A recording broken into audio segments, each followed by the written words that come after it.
we are together on this sacred occasion to witness the uniting of these two hearts in the enduring bonds of marriage. I know of no human relationship that has been celebrated as long as this institution, all the way back to the bowers of Eden. All of our spiritual ancestors believed that it was better for us not to be alone, but to have someone to be a part of the enjoyment and the peace of matrimony. Thank you. You may be seated.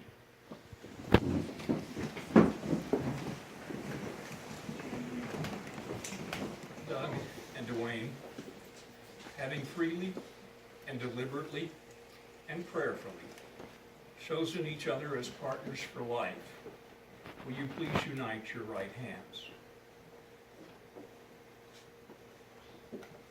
Doug, you're now entering a relationship with many privileges, but also many obligations. The man you love is about to become your husband. He tells the world not only of his expressed desire, but of his love to be entered into you, with you, to be the joy and strength of his life. Dwayne, you too are entering a relationship with many privileges, but also many obligations. The man you love, he too is also about to become your husband. His love will be his inspiration, and his prayers will be his tower of strength, your tower of strength.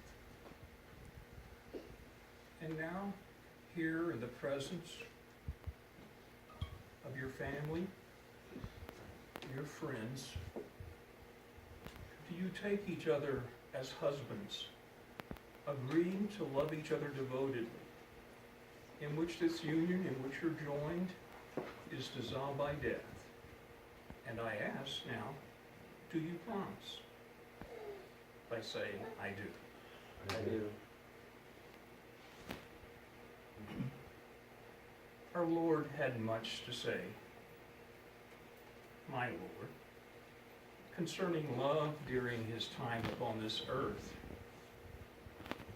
But you know, the Apostle Paul surprised us all in the book of 1 Corinthians, chapter 13, with a beautiful chapter on love. Love is never envious, he said. It's never jealous. It's never proud. It doesn't take things personally when they're not meant to be taken personally. It rejoices in good. It always finds the best in each other. And then he ended by saying, these three things remain: faith, hope, and love. But he reminded us, the greatest of these and the greatest of all is love.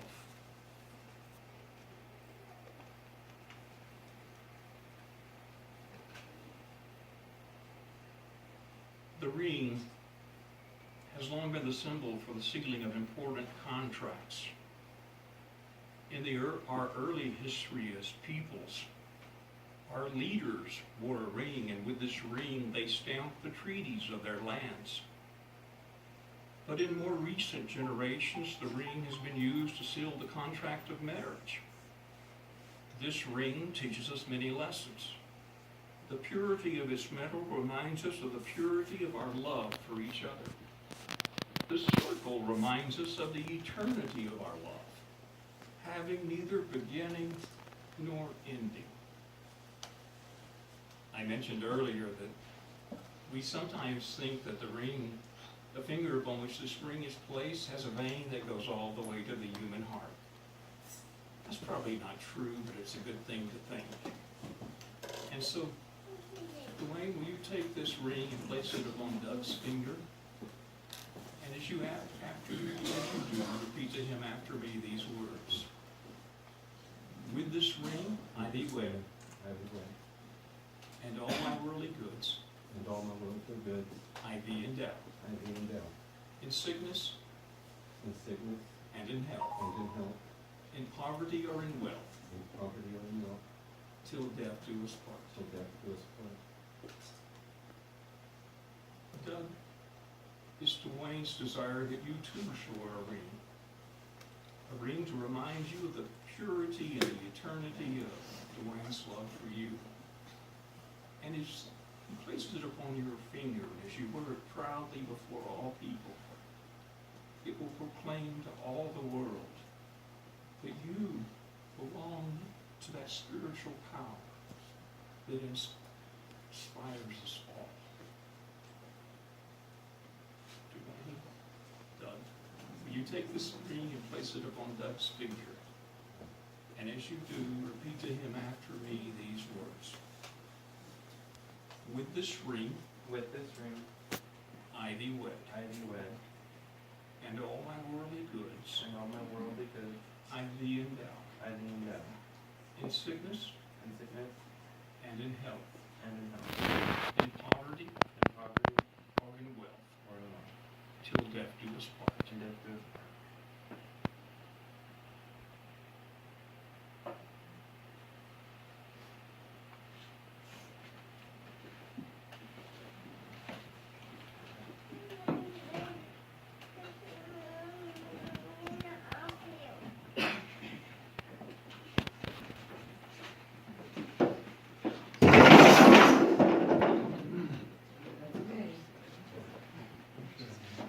There are many traditions that do this binding.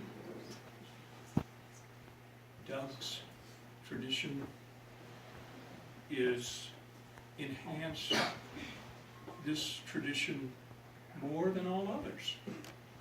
A binding of two hearts, a binding of two lives, a binding of two ancestries. And we are thankful to our Lord and our spiritual heritage for the significance, whether it be in a Middle Eastern sense, in a sense of American nature, in a sense of deism, in a sense of all religions. We believe in the binding of two hearts together. Yeah, may I say just a word as a minister of understanding through 46 years of pastoring the Lord's churches. I've looked at many lives and I wonder, what is it that makes marriages last and be happy? And I wonder if it's the families we came from and the traditions we've experienced. And I have to conclude, as wonderful as your families and as wonderful as your traditions, that's not why you will be together for the remainder of your existence. I wonder sometimes it's because you had this great preacher do your wedding.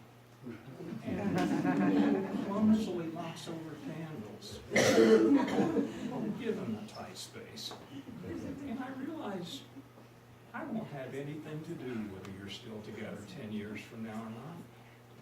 No matter what words I say. You know, in my experience, my dear friends, it all comes down to the commitment that you make in your heart today and in previous days, that you are going to be committed to this guy, to this man, till death do you part. And it is that commitment that will make this relationship grow. Not the songs, not the words, not what TV show, not political parties, thank God. It is commitment.